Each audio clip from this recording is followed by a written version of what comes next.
بحر من النار لا يمكن إيقافه. اخترقت أقوى التحصينات الأوكرانية ولن تسلم من نيرانها الطائرات والدبابات. شاركت في العديد من الصراعات منذ الحرب العالمية الثانية وحتى يومنا هذا. تسببت في مئات المجازر وجن جنون الغرب من قدراتها وعجزوا أمامها طيلة 60 عام. العجوز السوفيتي المجنزر شيلكا، فما هي حكايتها؟ ولماذا اعتمد عليها القيصر بوتين كليا في الحرب الأوكرانية؟ وما هي قدراتها القتالية؟ ولماذا تخشاها أوكرانيا؟ في هذا الفيديو سنجيبكم على تساؤلاتكم وسنقدم لكم مراجعة تفصيلية لمجنزرة شيلكا، قاتلة الطائرات الأوكرانية. تأتي شيلكا بكافة إصداراتها بسلاح أساسي رباعي الفوهة من طراز آمور إيزيت بي 23 من عيار 23 ملم السوفيتية. تبلغ سعة مخزن الذخائر المربوطة بالرشاشات 2000 طلقة. ولك أن تتخيل عزيزي المشاهد أن هذه الكمية الهائلة يمكن استئنافها خلال نصف دقيقة فقط، والمعدل 1000 التشاركي يبلغ 4000 إطلاقا. أما مدى النيران الأفقي فيتراوح بين 4500 متر وحتى 8300 متر بحسب نوع الذخائر، والمدى العمودي لا يتجاوز 4200 متر في أحسن الحالات. 2000 إطلاقة متفجرة من عيار 23 ملم خلال 30 ثانية، كمية كفيلة لتدمير أي شيء أمامها. ولو ركزت هجومها على الطابق الأرضي من أي مبنى فبكل تأكيد سينهار في أقل من دقيقة. وكعادة السوفيت الذين تفننوا في صناعة عشرات الأنواع من ذخائر أي عيار، فإن ذخائر شيلكا متنوعة أيضا. الذخائر المتفجرة، وهي الأكثر شيوعا، والصاعق التحريضي فيها يحتاج إلى فصل كامل من الشر، حيث تعمل هذه الذخائر بنوعين من الصواعق. الأول عند الاصطدام المباشر وهو مخصص لمكافحة السيارات والمركبات متوسطة التصفيح، والثاني بعد الاصطدام وأيضا مخصص لضرب المركبات والمدرعات عالية التصفيح كناقلات الجنود والمركبات الهندسية وتحصينات الأفراد والمباني.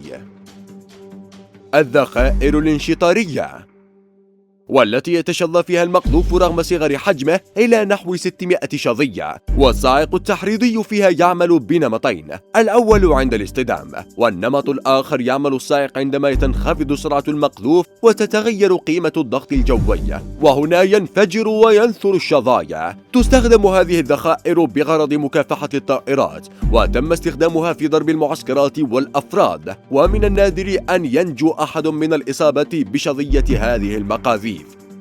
الذخائر الحارقة، وتشبه إلى حد ما الذخائر المتفجرة لكن مع وجود حشوة الحارق وغالبا ما من مادة C4. تستخدم هذه الذخائر في تمشيط الأراضي الزراعية الملغمة. الذخائر الصلبة، والتي يتألف فيها المقذوف من كتلة من الفولاذ الصلب المطلي بطبقة من النحاس لتقليل الاحتكاك في السبطانة وعدم إلحاق الضرر بها، وهي مخصصة لتدمير المباني والجدران والأعمدة الخرسانية. الأنظمة والتقنيات، إطلاق 4000 مقذوف في الدقيقة يعني حرارة مرتفعة للغاية، وتحتاج إلى نظام تبريد ذو كفاءة عالية، وإلا فلن يتم استخدام شيلكا إلا لمرة واحدة. عند ظهور أول نسخة شيلكا في العام 1975 كان يتم تبريد السبطانات بواسطة مكبس هواء يقوم بتبديل الهواء المحيط بالسبطانات بسرعة عالية. النسخة الثانية تم تطوير نظام التبريد فيها، وأصبح يعمل بواسطة الماء تماما كتبريد محرك السيارة، حيث تمر الماء حول السبطانات وحجرة الانفجار ثم عبر خراطيم إلى خزان الألمنيوم يتم تبريده بواسطة مروحة. النسخ الأحدث استغنت عن الأنظمة السابقة وتم تبريد الرشاشات فيها بواسطة الزيت، وهو نظام مماثل لنظام التبريد المائي، لكن يتم استخدام زيت معدني لزوجته عالية جدا ويمتص الحرارة من السبطانات ويقوم بتفريغها عند وصوله للمبرد. وبهذا الشكل تكون شيلكا قادرة على ضرب عشرات الآلاف من الذخائر دون توقف. كيف تعمل شيلكا؟ وكيف تسقط الطائرات الأوكرانية؟ تمتلك شيلكا رادارا محمولا من طراز توبول RL-33. يمكن اكتشاف الطائرات التي تحلق على ارتفاعات أقل من 12,000 متر ضمن نطاق 40 كيلومتر، ويحدد سرعة واتجاه الهدف الجوي ويحلل بياناته، مما يتيح للطاقم تحديد دائرة تهديف يتم الإطلاق عليها بمجرد دخول الطائرة في مدى الرشاشات. وتمت إضافة نظام رؤية الليل بالأشعة تحت الحمراء للنسخ التي تم تصنيعها في الثمانينيات وتسعينيات القرن الماضي، وأعادت روسيا تطويره لاحقا وأصبح بنطاق 10 كيلومترات. كما تضم أنظمة حماية من الهجمات الكيميائية والإشعاعية والبيولوجية، إضافة لنظام إغلاق كامل يحميها من النيران والمياه. البدن والهيكل الخارجي. يبلغ طول شيلكا نحو 6.5 متر، وبعرض 3.1 متر، وبارتفاع 3.5 متر، بوزن إجمالي يبلغ 21.5 طن، شاملة 20,000 طلقة و500 لتر من الوقود. تحتاج إلى طاقم مؤلف من 4 أفراد، هم السائق والقائد والمذخر وعامل الرادار. أما العربة المجنزرة فهي أساسا الدبابة السوفيتية T-55، وتأتي بمحرك يعمل بالديزل بقدرة 280 حصان، ويتيح للعربة التنقل بسرعة 50 كيلومتر سواء على الطرق الممهدة أو الوعرة. وتمتلك العربة درعا من صفائح الفولاذ بسماكة 15 ملم من الجوانب، وبسماكة تتراوح بين 9 و22 ملم للبرج.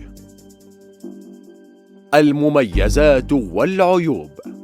شيلكا عربة متعددة المهام كما لاحظنا، وفي المواجهة البرية فإنها تتربع عرش الأسلحة المكافحة للعصابات وجماعة المتمردين، لما تتميز به من غزارة نيرانية وقدرة على التهديف بذخائر متنوعة. أما في مواجهة الجيوش النظامية فلا يمكن الاعتماد عليها كرأس حربة للمشاة الميكانيكية، لكونها عرضة للتدمير أو العطب بواسطة القذائف المضادة للدروع بكل سهولة، لكنها تقدم مهام الدعم والإسناد والتغطية والاشتباك المتوسط بكفاءة عالية جدا. أما في مواجهة الأهداف الجوية فكانت أعجوبة زمانها وأسطورة مبهرة في فترة الثمانينيات وما دون، ومع تطور الطائرات وبلوغها ارتفاعات أعلى من مدى نيران شيلكا وبسرعات أعلى من 2.5 ماخ، فإن شيلكا انتقلت مهمتها لمكافحة الطائرات المروحية والمسيرة والطائرات الشراعية والمناطيد العسكرية.